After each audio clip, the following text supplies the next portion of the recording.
यह कहानी लेखक की कल्पना पर आधारित है। यह किसी भी ऐतिहासिक घटना या वास्तविक जीवन के संदर्भों पर लागू नहीं होता है। कहानी इस बार कहानी के चरमोत्कर्ष हिस्से में थोड़े बदलाव के साथ रैखिक कथन का अनुसरण करती है। यह कहानी मेरे करीबी दोस्त आर्यन को एक यादगार श्रद्धांजलि है, जिनकी 24 अक्टूबर 2022 को एक दुर्घटना में मृत्यु हो गई थी। घना अंधेरा था। नवंबर 14, 2018 ऊटी, तमिलनाडु। रात के 10 बजे। चूंकि ऊटी में नवंबर का महीना बहुत ठंडा होता है, उस रात बेहद ठंड थी। सिटी वेलिंगटन के बस टर्मिनल में स्थानीय सिटी बस मेट्टुपालयम की अपनी अंतिम यात्रा पूरी करने के लिए तैयार थी।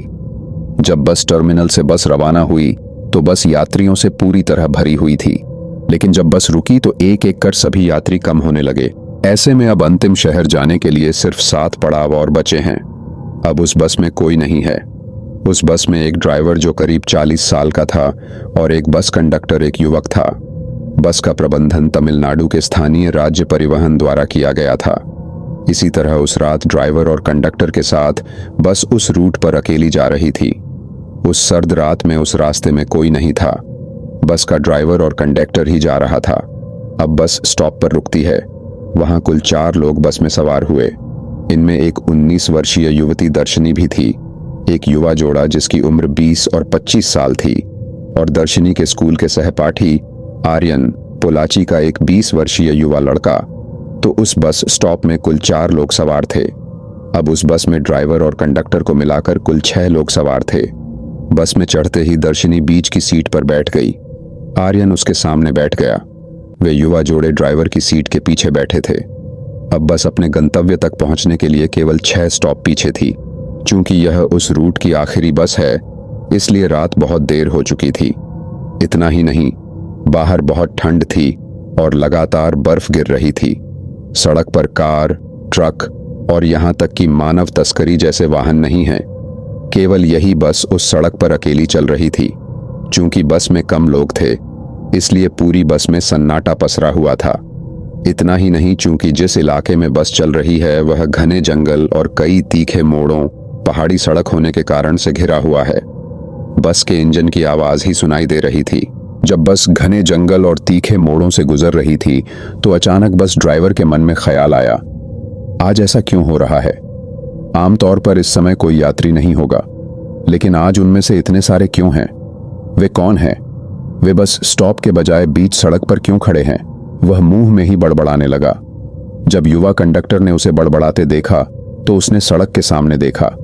वहां 2 लोग बीच सड़क पर खड़े होकर बस को रुकने का इशारा कर रहे थे। दरअसल अब यह ड्राइवर की मर्जी है कि वह बस को रोके या नहीं, क्योंकि वे बस स्टॉप पर नहीं बल्कि बीच सड़क पर खड़े हैं। लेकिन बाहर ठंड के मौसम के कारण और यह रास्ते से बाहर की आखिरी बस है।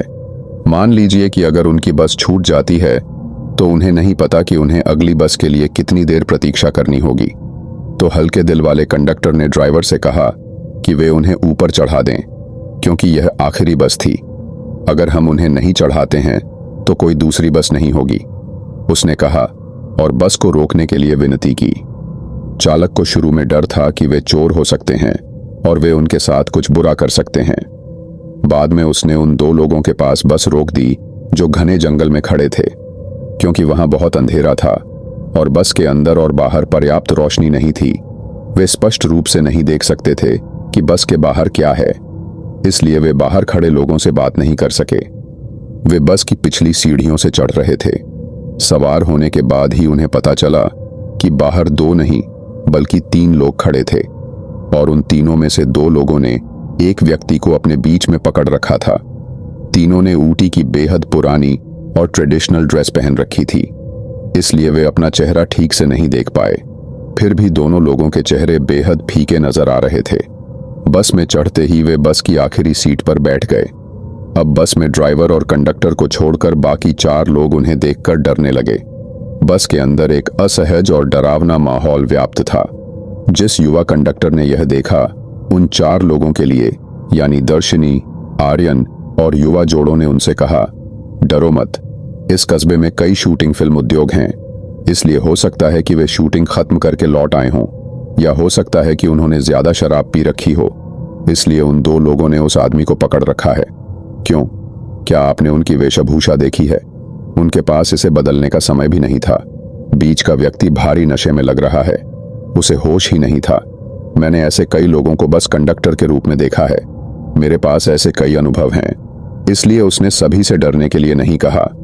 यात्रियों को यह भी पता है कि शहर में कई ऐसे लोग हैं जो फिल्म उद्योग में हैं, तो उन्होंने सोचा कि जैसा उसने कहा था वैसा ही था। तो एक को छोड़कर सभी निश्चिंत और सामान्य थे, और यह दर्शनी थी। दर्शनी अभी भी घबराई हुई है। वह उन 3 लोगों को देखती रही जो पीछे बैठे थे। चूंकि अगले बस स्टॉप पर कोई नहीं है और चूंकि बस में कोई नहीं चढ़ा, इसलिए बस चलती रही। अब ड्राइवर के पीछे बैठे युवा जोड़े अपने स्टॉप पर पहुंचे तो उतर गए।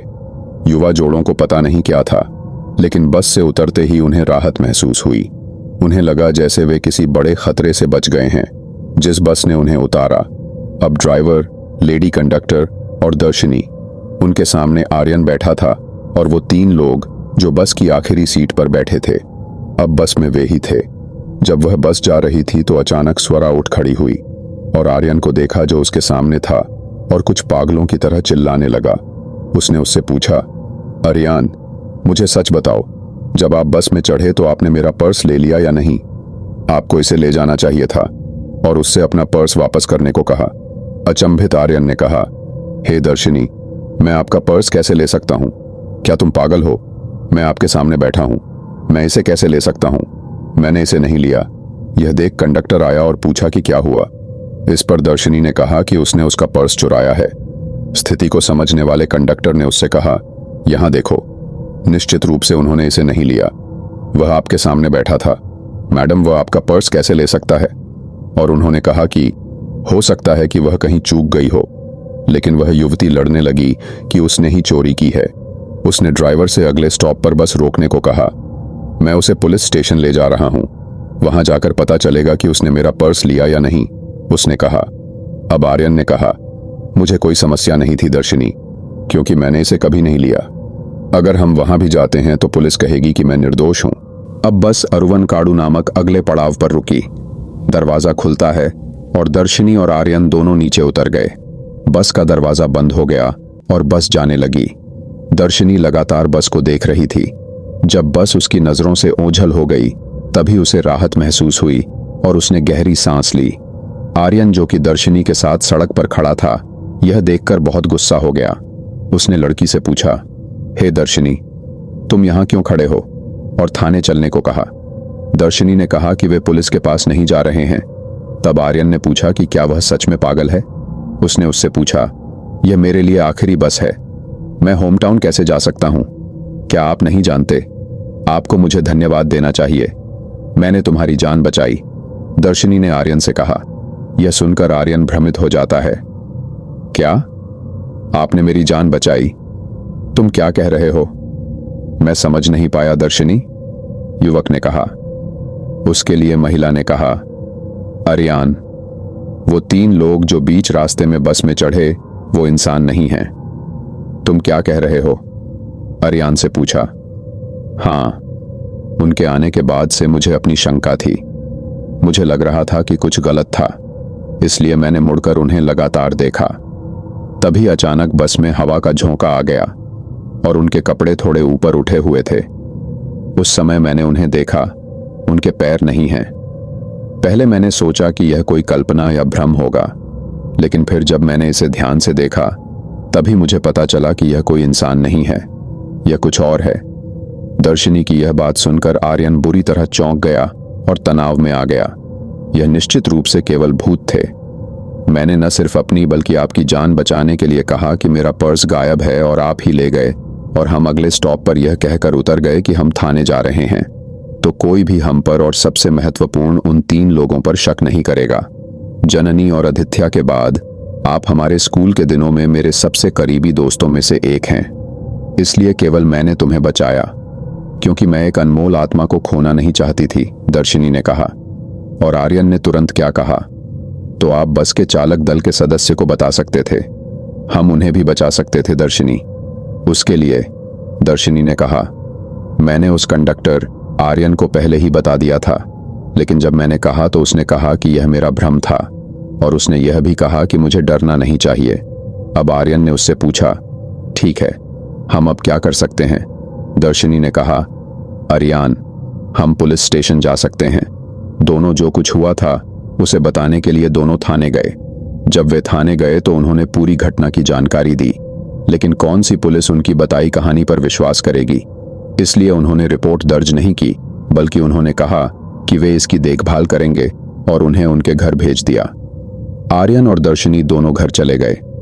अगले दिन 15 नवंबर 2018 की सुबह वेलिंगटन में बस टर्मिनल के अधिकारियों ने देखा कि बस अपने गंतव्य तक नहीं पहुंची। इतना ही नहीं, बस को आखिरी बार तब देखा गया था जब वह गंतव्य से 4 स्टॉप पहले थी। उसके बाद बस को किसी ने नहीं देखा।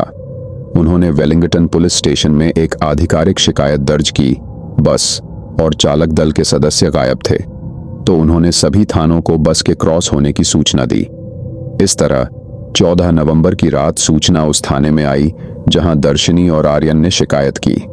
तुरंत पुलिस अधिकारी ने दोनों को बुलाया और उस रात जो हुआ उसका बयान दर्ज किया। उसके बाद यह खबर पूरे ऊटी में फैलने लगी। दर्शनी और आर्यन ने मैगजीन को इंटरव्यू देना शुरू किया। ये उस दिन के अखबारों की सुर्खियां थीं। अफवाहों ने कहा कि बस को टेलीपोर्ट किया गया था, लेकिन अगले दिन यानी घटना के 2 दिन बाद बस का ठिकाना मिल गया। जहां से बस मिली थी उस जगह से 85 किमी दूर, जहां महिला और युवक दोनों उतरे थे, यानी विपरीत दिशा में जहां बस वास्तव में जाना चाहती है, और वह भी भवानी नदी में डूबी हुई स्थिति में मिली। साथ ही उस बस में 5 लाशें भी थीं। उन्होंने तुरंत बस को नदी से बाहर निकाल लिया। अब डॉक्टर, पुलिस और अन्य लोग थे। 5 शवों को बस से बाहर निकाला गया। यह देख वहां खड़े सभी लोग हैरान रह गए। क्यों? क्योंकि उन 5 लाशों में से सिर्फ ड्राइवर और कंडक्टर की लाशें ही सही थीं और सामान्य, लेकिन उन तीनों लोगों के शव बेहद सड़ी गली हालत में थे, यानी कई दिनों तक एक ही दिन में जैसे छोड़ दिया गया था। 20 अक्टूबर 2022, चिन्नमपलयम, पोलाची, 8:30 पूर्वाह्न। ठीक है, अब इस घटना के बारे में डिकोड करते हैं। आर्यन ने अपने दोस्तों दिनेश, रोहन, वर्षा, आदित्य और राहुल थारुन से कहा। आर्यन द्वारा अपनी कहानी समाप्त करने के बाद वे बुरी तरह चौंक गए और डर गए। कुछ सेकंड बाद आर्यन ने जारी रखा, वास्तव में यह एक सच्ची कहानी नहीं थी दा, यह एक शहरी किंवदंती की कहानी थी। अब राहत महसूस कर रहे रोहन ने उससे पूछा, ओह, क्या यह एक शहरी किंवदंती की कहानी है? समझा। शहरी किंवदंती कहानी क्या है?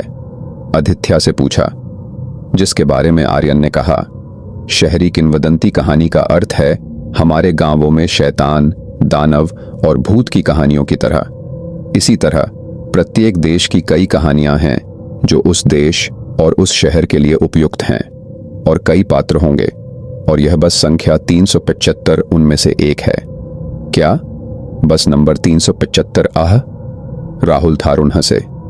अब आर्यन ने उसे बताया कि यह चीनी लोगों द्वारा कही गई एक शहरी पौराणिक कथा थी। मैंने भारत और तमिलनाडु के लोगों के अनुरूप सेटिंग्स को बदल दिया। 5 मिनट रुककर उन्होंने कहा कि कहानी के कई संस्करण हैं, नाम भी, आधी रात की बस, ऐसे बहुत से नाम हैं। इतना ही नहीं, बस 375 में थोड़ा सा ही पेट्रोल था, और उसके पास 100 किलोमीटर चलने के लिए पेट्रोल नहीं था, और वह नदी में डूब गई। और जब पुलिस ने बस को खींच लिया और चेकिंग के लिए पेट्रोल खोला, तो उन्होंने कहा कि वहां था पेट्रोल टैंक में चारों तरफ खून। दूसरे संस्करण में बस संख्या 375 अभी तक नहीं मिली थी।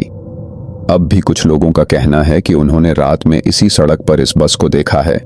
क्या आप अपनी लघु फिल्म दा के लिए उस कहानी में कोई अन्य संस्करण जोड़ना पसंद करते हैं? दिनेश से पूछा, जिसे आर्यन द्वारा एक संपादक के रूप में नियुक्त किया गया था।